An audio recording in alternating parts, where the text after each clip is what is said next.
요즘 주가가 1년이 있었는데 따블이 났다더라. 옆에서 친구가 많이 번다고 뭐 그거 보고 같이 왕창 들어가면 큰일 나고요. 나이 들었을 때 리스크를 분산할 수 있는 방법이 있다. 제일 중요한 것은 세 가지를 잘 갖추시면 되는데, 첫 번째가 이제 연금 자산입니다. 그 다음에 두 번째가 인적 자산인데요. 인적 자산 하니까 되게 말이 고상하고 어려워서 이제 헷갈리실 수 있는데, 이런 거하고 똑같습니다. 예를 들어 채권을 가지고 있으면은 이자를 받게 되고, 그 다음에 주식을 갖고 있으면 배당을 받게 됩니다. 그래서 그것을 주식 자산, 채권 자산이라고 그러죠. 사람은 근로소득이 나오게 됩니다. 그래서 사람도 자산이에요. 그래서 인적 자산이라고 이름을 붙입니다. 그래서 이 인적 자산에서 배당이나 소득이 안 나오면은 인적 자산의 가치가 없는 것입니다. 그렇기 때문에 이제 인적 자산에서 자산의 가치를 높인다는 것은 여기서 근로소득이 잘 나오게끔 나를 자꾸 투자를 해야 되는 것입니다. 사람들이 투자를 한다고 생각하니까 주택에 대한 투자, 그 다음에 금융자산에 대한 투자, 이것만 생각하는데요. 전체 생애 설계의 가장 기초를 차지하고 있는 것은 인적 자산입니다. 우리나라가 50대 중반 정도 해서 퇴직을 한다 그러고, 그 다음에 별일 없이 있으면은 인적 자산이 제로라는 거나 마찬가지입니다. 그래서 나 자신에게도 투자를 해야 되는 것이고요. 나 자신에게 투자를 한다는 것은, 예를 들어 이제 내가 어디 가서 이제 열심히 한 6개월 혹은 길게 1년 동안 공부를 해서 주택관리사 자격증을 땄다든지 이러면은 이게 거의 정년은 없으니까요. 70대까지도 할 수가 있습니다. 그 다음에 시간이 지날수록 이제 임금이 많아지게 되는데요. 큰 단지로 옮겨갈 수 있으니까. 그렇게 되면은 나중에 이제 300, 400 현재 가치로 그 정도 월 받을 수 있게 되거든요. 어마어마하게 이게 수지가 맞는 투자인 것이죠. 그다음에 주택자산 같은 경우에는 젊을 때는 가족이 이제 거주할 수 있는 공간이고요. 그다음에 나이가 들어서는 여기에서 또 연금을 받을 수가 있습니다. 그래서 전생에 걸쳐서 주택을 다 활용할 수 있는 것이죠. 우리가 사가지고 내가 안정적인 거주 여건을 마련해주고, 그 다음에 이제 자녀들이 다 떠나고 나서 노후에 내 소득이 없어졌을 때는 거기에서 이제 대출 형식으로 주택연금을 받을 수 있습니다. 그래서 이 전체 주택자산도 한 사람들의 삶의 전체 주기에서 되게 중요한 부분이고요. 또 하나가 이제 국민연금이라든지 퇴직연금과 같은 연금자산, 이 세 가지가 재무설계에서 제일 중요한 축이라고 보시면 되겠습니다. 이 셋을 좀 탄탄하게 갖춰 놓으시면은 재무설계는 다 끝났다고 보셔도 되겠습니다. 국민연금을 이제 많은 분들이 사실은 국민연금 고갈 문제 때문에 가급적 다 빨리 받으려고 그러십니다. 그런데 국민연금 수령하는 것을 좀 연기하는 것을 좀 추천을 합니다. 왜냐하면 1년을 연기할 때마다 금액이 이제 7.2%가 많아지고요. 5년을 연기하게 되면 최대 5년까지 하게 되면 36%가 많아집니다. 일본은 공적연금을 10년까지 연기할 수 있게 해놨어요. 그렇게 하면 늦게 받을수록 금액이 많아지는데요. 종신연금이고 물가만큼 올라간다고 그랬잖아요. 그래서 이 국민연금을 늦게 받으면 내가 80, 90 이렇게 살수록 연금액이 많아지기 시작하는 겁니다. 오래 살수록 기분이 좋은 것이죠. 이렇게 이야기하면 다들 이렇게 대답을 하십니다. 맞는 말이다 하고 나서 이제 실제로는 어떻게 하시냐면은 다 그냥 수령하십니다.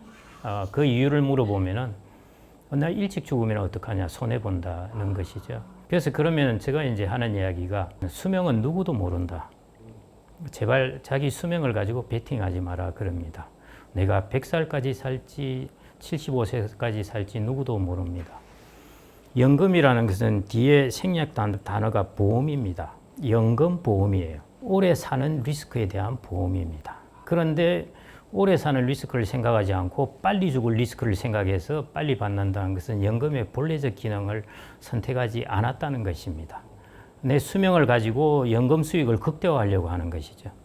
만일의 경우에 내가 120살까지 살았을 때, 그럼 이거 어마어마한 효자가 되는 것이죠. 그래서 연금 보험이에요. 그래서 저는 충실하게 가입하는 것이 좋다. 그 말은 가입 기간을 길게 하는 것. 지금 우리나라가 국민연금의 평균 납입 기간이 20년을 채 잘 넘지 못합니다. 20년, 25년 사이가 되는데요. 현재 기준으로서 서구 사회가 한 37년, 38년을 공적연금을 넣습니다. 그러니까 우리나라는 노후 준비가 이걸로 가지고는 공적연금이 충실할 수가 없습니다. 그래서 젊은 세대들 같은 경우 이 납입 기간이 적어도 지금 서구 사회 사람들이 한 37년, 8년 이렇게 납입하게 되거든요. 그래서 이 기간들을 그 정도 기간은 해놔야 이제 그래야 이 돈을 가지고 노후에 어느 정도 방어가 되게 됩니다. 그렇기 때문에 보험이라는 것으로 생각을 해서 가급적 조금 늦게 수령하면서 오래 살수록 금액이 많아지게 하는 것, 그쪽으로 좀 하시는 게 좋을 것 같습니다.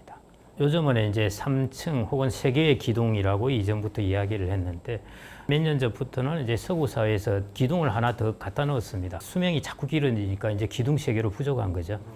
그 4번째 기둥이 이제 주택연금입니다. 그게 영모기지라고도 할 수 있는데요. 그래서 주택을 내가 이걸 가지고 왜 주택연금의 이야기가 나오게 되었느냐. 사람들이 오래 살다 보니까 나중에 한 100살까지 살다가 자기 자녀에게 주택을 물려주니까 자녀가 70세 되는 거예요. 아무 소용이 없어요.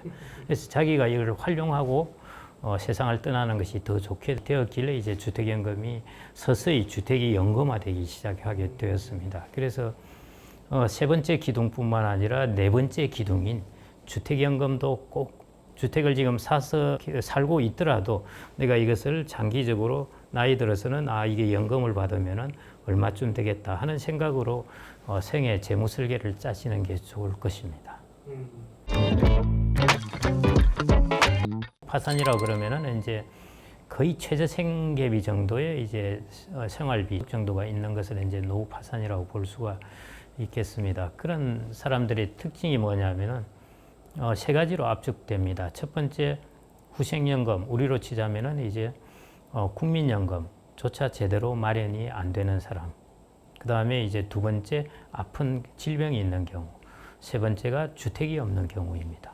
주택이 없으면은 이제 임대료가 나가야 되는데요. 그게 이제 꾸준히 나가는 것이 꽤 부담이라는 것이죠. 그래서 노후의 안정적인 어떤 삶을 위해서 일단 자기의 주택이 있는 것은 절대적으로 중요합니다. 그래서 살면서 그걸 주택연금을 활용하시면 되니까요. 그 다음에 주택이 2채 있다. 이걸 어떻게 활용해야 될까 하면은 최근에 이제 60대들이 주택을 매도하는 비율이 조금씩 늘어나고 있습니다. 효율적으로 좀 만들어 나간다는 것이죠. 예를 들어 내가 주택이 2채가 있다. 2채라도 합쳐서 공시가격 12억, 시가로 2채 합쳐서 17, 8억. 이 정도 이하면은 주택연금 가입할 수 있습니다. 그런데 2채를 다 가입할 수는 없고 내가 거주하는 주택만 항상 주택연금은 가입할 수 있어요. 2채 중에 1채 내가 거주하는 곳을 주택연금에 가입하게 되면은 그때부터 주택가격 하락 리스크는 없습니다. 왜냐하면은 가입 시점의 가격을 중심으로 해서 주택가격이 매년 2% 오른다는 가정으로 연금액을 설정해 놓았습니다. 그래서 주택가격이 아무리 떨어지더라도 괜찮아요. 그래서 그러면은 2채가 있는데 1채를 내가 거주하면서 주택연금에 가입해버리면은 실질적으로 내 주택을 국채로 바꾼 것과 같은 효과가 있습니다. 그 다음에 나머지 주택에서는 임대료를 받는 것이죠. 그 다음에 이제 10년 정도 이때 이제 유행했던 게 뭐냐 하면은 퇴직하신 분들이 택지를 분양받아서 3층짜리 집을 짓는 것입니다. 1층은 임대, 2층은 나의 공간, 3층은 자는 곳. 이렇게 해서 상당히 낭패들을 많이 보셨거든요. 1층에 뭐 내가 임대소득 받아서 내가 내 삶을 영위하겠다 하는 것인데요. 앞으로도 그 입지가 어떠냐에 따라서 천양지차가 나게 될 겁니다. 그래서 내가 입지를 잘 고를 능력이 없다면은 리츠 같은 경우를 통해서 간접 투자하시는 것도 방법입니다. 그래서 일단 나이 들었을 때 주택이라는 것은 꼭 필요하다. 그 다음에 2번째, 이걸 가지고 주택연금을 활용해서 내가 주택의 리스크를 분산할 수 있는 방법이 있다. 그 다음에 3번째, 내가 추가로 나의 자산을 이제 부동산에 간접 투자하면서 우량한 물건으로 다양한 물건을 집어넣는 게 좋습니다. 조금씩은 해보십시오. 많이 하시지 말고. 그게 내가 이게 돈을 잃어도 뭐 괜찮다 할 정도는 해보시는 게 시장에 대한 관심, 세상의 변화에 대한 관심을 가질 수가 있습니다. 제 할머니가 1800년대 태어나셨으니까요. 한참 옛날 분이신데 연세가 80대에도 이제 신문을 쭉 계속 보셨습니다. 세상에 대한 관심을 갖는 것이죠. 세상의 흐름을 내가 계속 나이가 들어서도 파악을 하고 있는 것이 다른 손자 세대와의 커뮤니케이션의 장점도 될 수도 있고 내가 빨리 늙지 않는 방법일 수도 있습니다. 그 다음에 2번째, 베이비 스텝으로 하시는 게 좋습니다. 옆에서 친구가 많이 번다고 뭐 요즘 주가가 1년 있었는데 뭐 따블이 났다더라. 그거 보고 같이 왕창 들어가면 큰일 나고요. 주식시장은 항상 기회가 있습니다. 그 말은 또 언제나 항상 무너지고 그럴 때가 있기 때문에요. 조금씩 해보고 내가 어느 정도 익숙하게 될 때까지 조금씩 들어가시는 것이 좋습니다. 그 다음에 이제 세 번째, 투자자산 중에서 금이라든지 코인이 있고요. 부동산, 배당주 이런 것들이 있습니다. 이 둘 차이가 뭐냐 하면은 금이나 코인은 아무리 있어도 배당이 없습니다. 그래서 가격이 오르지 않으면 나한테 들어오는 돈이 하나도 없는데요. 배당주 예를 들어 한 5% 정도 주는 것, 그 다음에 수익형 부동산 한 5, 6% 정도를 주는 게 있다 하면은 이 자산의 가격이 떨어지든지 혹은 자산 가격이 오르지 않더라도 시간이 지나면은 나한테 배당 소득이 쌓이게 돼요. 그래서 이런 자산은 시간이 나의 우군이 됩니다. 자산 가격이 지금은 안 오르고 떨어졌는데 시간이 지나면은 배당 소득이 차곡차곡 쌓이면서 내 손실을 메워줍니다. 첫 번째, 여러분들의 인적 자산에 계속 투자하십시오. 아끼지 말고요. 내가 자격증 따는데 해봐야 얼마 안 들어요. 그런데 거기서 나오는 리턴이 상당히 큽니다. 제일 수지 맞는 것이 나한테 투자하는 것입니다. 50 중반까지 있으면 여러분들 쌓아놓은 인적 자산이 얼마나 많이 됩니까? 이걸 그대로 내버린다는 것은 너무 아까운 일이에요. 또 어떤 투자를 조금이라도 하더라도 여기서 레이브 인컴이 나오게 만드는 것. 그게 중요한 부분이고요.